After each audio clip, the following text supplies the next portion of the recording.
On Christmas Eve, many years ago, I lay quietly in my bed. I did not rustle the sheets. I breathed slowly and silently. I was listening for a sound I was afraid I'd never hear. The ringing bells of Santa's sleigh.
From outside came the sounds of hissing steam and squeaking metal.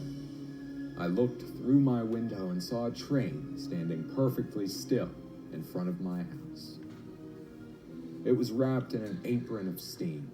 Snowflakes fell lightly around it. A conductor stood at the open door of one of the cars.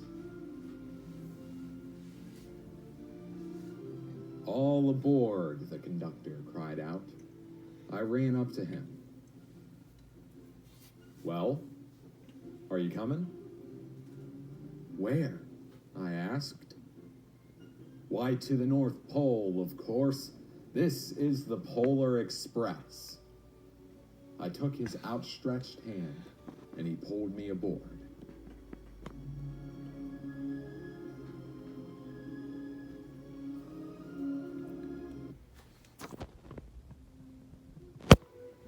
The train was filled with other children, all in their pajamas and nightgowns. We sang Christmas carols and ate candies with nougat centers as white as snow. We drank hot cocoa as thick and rich as melted chocolate bars. Outside, the lights of towns and villages flickered in the distance as the Polar Express raced northward. Soon there were no more lights to be seen. We traveled through cold, dark forests where lean wolves roamed and white-tailed rabbits hid from our train as it thundered through the quiet wilderness. We climbed mountains so high it seemed as if we could scrape the moon, but the Polar Express never slowed down. Faster and faster we ran along, rolling over peaks and through valleys like a car on a roller coaster. The mountains turned into hills, the hills to snow-covered plains. We crossed a barren desert of ice, the Great Polar Ice Cap. Lights appeared in the distance. They looked like the lights of a strange ocean liner sailing on a frozen sea. "There is the North Pole," said the conductor.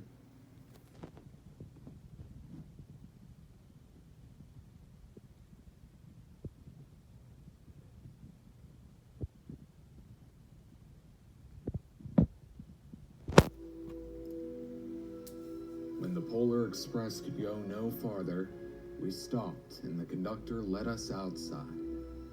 We pressed through the crowd to the edge of the large open circle. In front of us stood Santa's sleigh.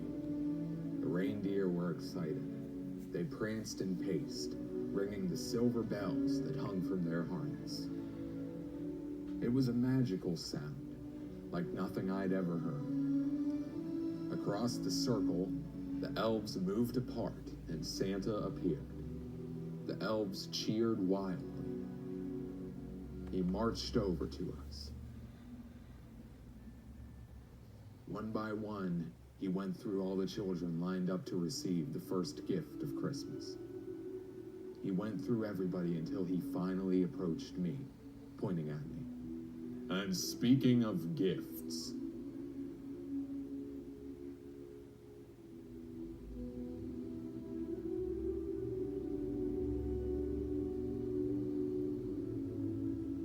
Let's have this young fella right here, Santa said as he pointed towards me. He jumped into his sleigh. The conductor handed me up. As I sat on Santa's knee, he asked, "Now, what would you like for Christmas?"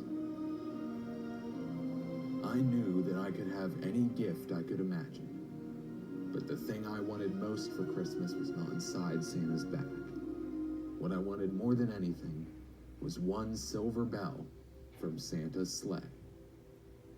When I asked, Santa smiled. He gave me a hug and told an elf to cut a bell from the reindeer's harness. The elf tossed it up to Santa. He stood, holding the bell high above him, and he called out, "The first gift of Christmas."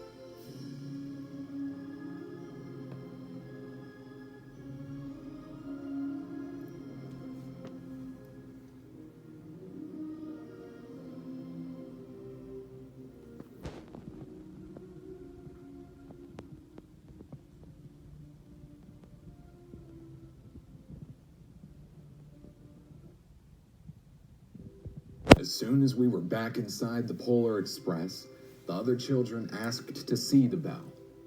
I reached into my pocket, but the only thing I felt was a hole. I had lost the silver bell from Santa Claus's sleigh. "Let's hurry outside and look for it," one of the kids said.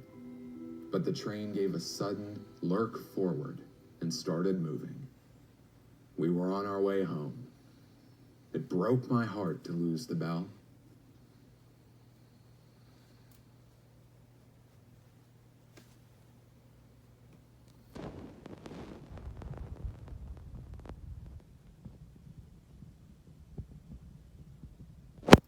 When the train reached my house, I sadly left the other children. I stood at my doorway and waved goodbye. The conductor yelled something from the moving train, but I couldn't hear him. What? I yelled at him. He cupped his hands around his mouth. "Merry Christmas!" The Polar Express let out a loud blast from its whistle and sped away.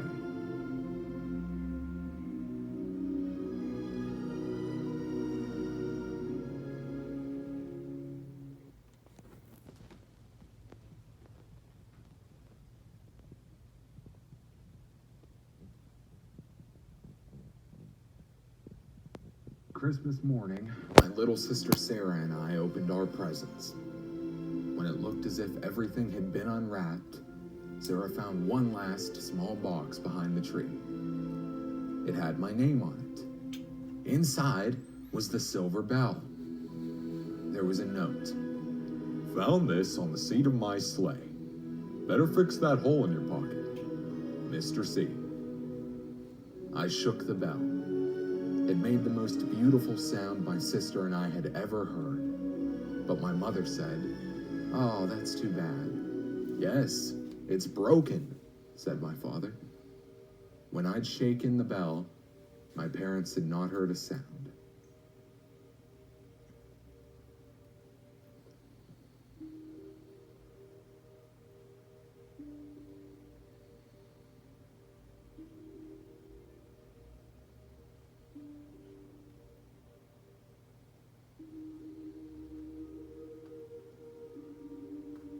At one time, most of my friends could hear the bell. But as years passed, it fell silent for all of them. Even Sarah found one Christmas that she could no longer hear its sweet sound. Though I've grown old, the bell still rings for me, as it does for all who truly believe.